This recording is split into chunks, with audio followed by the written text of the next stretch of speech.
Let's shift gears now and talk some fashion. The Soweto Fashion Week for 2023 is showcasing autumn-winter runway collections. It's a big comeback for the week. The four-day event is set to take place at Soweto Theatre from the 3rd till the 6th of May. The Soweto Fashion Week brings together designers from Soweto and across the country. And joining me in studio, however, are designers Elias, Sibata and Lebo Macgale, both born and bred in Soweto. Gentlemen, thank you so much for your time this morning. It's just a few days to go to a big fashion week, so I really appreciate you giving the time. I've seen those reality TV shows about fashion. This is the time when you're working around the clock to make sure every stitch is in place. From that reality show. Absolutely, exactly. We're going to look at some of what you're going to be putting on show in a moment, but I want to talk about your individual stories first. Elias, let's talk about you. You've told me that Soweto Fashion Week is not just for designers from Soweto, it's for all emerging design talent from various parts of the country. But we've got two born and bred Soweto designers with us in the studio, which I think really paints the picture and the narrative of what makes this week so special, especially if you look at what the design industry has come through, and the fashion industry has come through over the last few years. But let's take us even further back, Elias.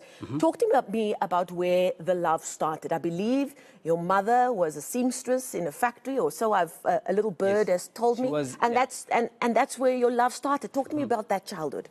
So me and my mom were very close, very, very close. I was drawn to what my mom used to do. She loved sewing, and she got retrenched, and then she started, she wanted to do her own thing, which is fashion. And then I think I took it from there. I didn't take anything from my dad, sadly, but I took a lot from my mom because I could gravitate towards her because I just loved what she did, man. And I read somewhere that it started with you just helping to thread the overlocking machine.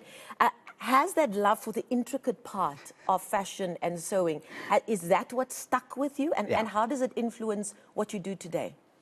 It has stuck, like with me, I will never, I'm always grateful with what my mom has taught me. And till today, I always look at the overlock and I'm like, wow, it actually started here. This is where it actually started. And I still have the same overlocker. She gave me the same overlocker that started the whole thing. So I'm actually happy and excited that we're here right now, from that little overlocker to creating dreams. Oh, you're giving me goosebumps here. It really is an art form, Lebo. But your experience in your start in fashion and the beginnings of your love of fashion was a little bit different, because in your household, your father and your family wasn't convinced that this was the right route. They were thinking, yes, we want to see you in suits, but more to become an accountant and that kind of thing. Talk to me about your story. So growing up, I was an athlete. Literally took part in every sport, and I was good in most of the sports I took part in. So my family looking at me, they probably thought I would be a very successful sportsman or an accountant. So that's how it all happened. And then while I was studying accounting, I got into modeling. And through modeling, while I was I do fittings with other designers, I started being more curious and intrigued by the equipment they were using and then watching them bring designs to life. And that's how it literally all started. And then got myself a sewing machine, went onto YouTube, taught myself how to sew. Wow. And then literally, when I went to fashion school, I already would wear the stuff I'd made to fashion school. And then that's literally how it started. That was the birth of me and this fashion industry. And for you, does the art form and the craft of fashion and design live side by side with the very important business of fashion? How important is that? That is a very important aspect of it all, because literally when you start out as a creative. But the beautiful part of this journey is that you get to transition and evolve from just a creative to becoming a creative entrepreneur.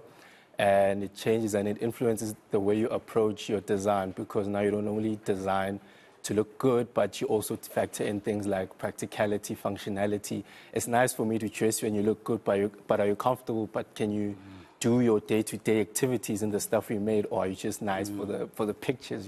And of course, Elias, sustainability, of course, is a big talking point in fashion at the moment as well, right? For me, that's actually the core of my brand. That's the core of my existing brand.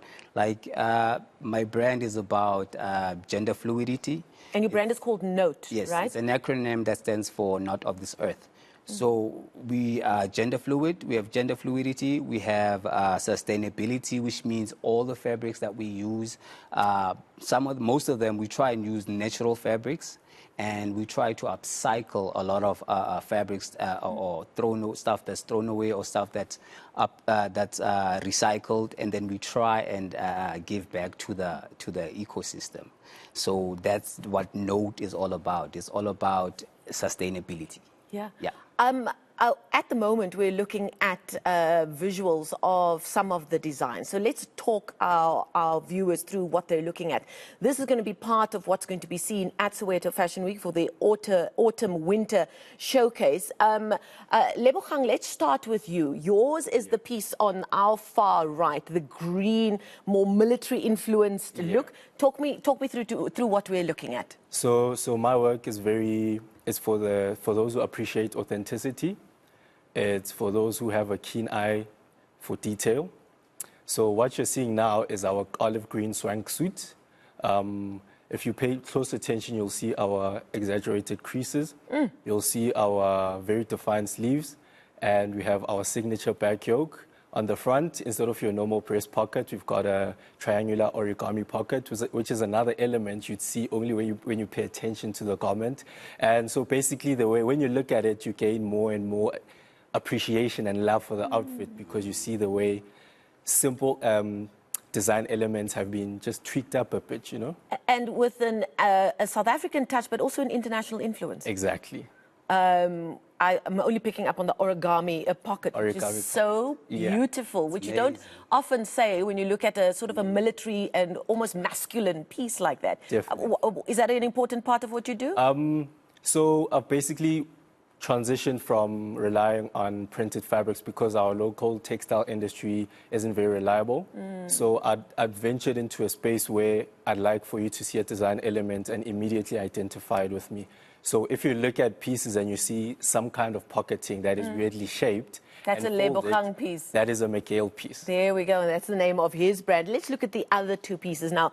Elias, this is you. Can you talk us through, once we pan back to the other two pieces? We're done now with the green piece of Lebo. Let's just turn our cameras. There we go. Talk to me, Elias, about what we're looking at. The lady in the middle? Remember, we spoke about how we are more on eco-friendly and try to use natural fabrics. So this year we have the striped linen. This is the three-piece Note striped linen. It comes in four colors. You have the blue one. There's blue, there's pink, and then there's green. And also that's why I emphasize on the sustainability, because of these fabrics are very natural, and they're not harmful to the environment, and that's what I always strive to actually do with my brand. And it's a linen, so texture and type of fabric is important to your work. Up. Yes, you can dress it up, you can dress it down. You can see right now she has formal shoes on. Yeah, but you could wear some kicks with that and it'll look good, right? Exactly. I can see that. Has the pandemic, the life that we led during the pandemic, had an impact on your designs? Do you think people are now more open to, okay, now I'm feeling something more structured, but now I'm actually just feeling like I want to hang loose? Is that an important part of how you decide what to design? With me, my design journey, or my design, what can I say? My design way of actually doing things. Approach. Thank you, for lack of a better word. I design for me. I design stuff that I'd like to see people wear. Yeah. And it must feel good on your skin, mustn't it? Yes. I'm more adventurous. I'm more technical. I'm more design. I'm more conceptual. So I try to actually show that with my And there's a specific person that would want to wear your clothes, right? So tell me about who that specific person is. Someone who's an art collector, someone who appreciates art, someone who's not afraid. I like to inspire the new humanity, Let them learn about the sustainability movement.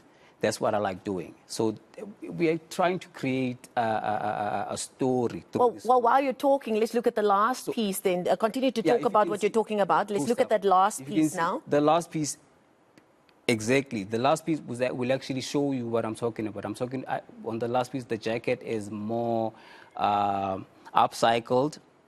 There's texture layering. There's different types of fabrics on the jacket. There's leather, soft leather. That's a statement piece, as you'd call it, right? Exactly. And then it's binded with the orange just to give it that nice touch. And there we go. When you go inside, you can see the yellow lining with the straps. If you're feeling tight, you just don't want to wear it anymore. You can just, use it as a backpack. So, that's very cool. Plus, if you look at the top, it's actually inspired by the herbarium institution. So herbarium is going to be my concept for this collection. So it's a library for living or the science of living plants. So that's my concept for this collection. And futuristic in a way as well, right? Yeah, it is. So you can see the plants there, it's dried up, and basically I'm just doing a collection based on the library of plants and the importance of it. That's just very cool. And really, all three pieces really telling a story of where you both as designers find yourselves, and of course, the life that you've led. But let's talk about then, as we close off this conversation, about the importance of this week happening in Soweto and the influence that the culture, the fashion, the music of Soweto has had on South Africa. Lebo, let's start with you, because look, there's always a big focus on the political history and the impact that that's had in Soweto. But the culture and the streets of Soweto had just as much of an impact on the South Africa that we know today. I mean, I think immediately of those drum photo shoots of a time when really large parts of the country were burning, and yet, the streets were living, and people were making their lives in and amongst all the turmoil. How important is it, how big of a statement is it that the Soweto Fashion Week for 2023 is actually taking place and will again tell us where South Africa finds itself at this time in its history? I really think Soweto is the hub of a lot of cultures and subcultures. If you spent a weekend in Soweto, you'd come up with a wealth of knowledge and with a new perspective into the way things are developed and found. So you look at the current musical Amapiano movement. It's very big in Soweto. A lot of our Amapiano artists come from Soweto and are making waves internationally. So I'd like to think Soweto Fashion Week happening in Soweto is providing that kind of platform, but for fashion creatives, for fashion designers, models as well. It's a beautiful platform for them to be scouted, to be seen, and for them to also get the perfect kind of experience. I really think this is going to do a lot for Sowetans, people visiting Soweto, and the people taking part in this event. And Elias, it's not an homogenous place. People are so different there. Like in all parts of the world, you don't get just this one type of person that comes from the place. The influences are different. There are people that have gone into different spheres who all come from Soweto, and so too with the fashion and the music and the culture and the food. Talk to me about what you're thinking that's going to reflect next weekend. With me, first, can I say something? With Soweto, I love the fact that Soweto is happening in Soweto and not anywhere else, and because it's good for the economy, it's good for Soweto. So we're giving back to Soweto basically. It's not just taking the talent and putting it on a show in Sandton. You know what I mean? Yeah. So we actually giving back by just showcasing there. We could showcase anywhere, but then we just decided, no, let's showcase to Soweto. Soweto gave me a big break. He put me on Soweto, and I didn't have a platform to actually showcase my work, and it did just that. So this is me paying back and say thank you to Soweto, and where else besides Soweto? Absolutely. I think it's going to be so exciting. Our two guests, Soweto born and bred fashion designers, really making waves in the various parts of the industry they find themselves in. Elias Sibata and Lebo Macgale, thank you so much for your time. They are just two of the designers that will be on show at the Soweto Fashion Week 2023, or showcasing the autumn-winter runway collections. On the 6th. Yes, it's a 4-day. So you guys are showing on the 6th, showcasing on the 6th. but Soweto Fashion Week starts on the 3rd, I believe. And I'm sure you can just go on to any social media platform and find out more about Soweto Fashion Week, as well as about our fashion designers and their various brands, Elias Sibata and Lebo Macgale. Gentlemen, thank you so much for your time. It's been an absolute education and a delight. Thank you for coming in.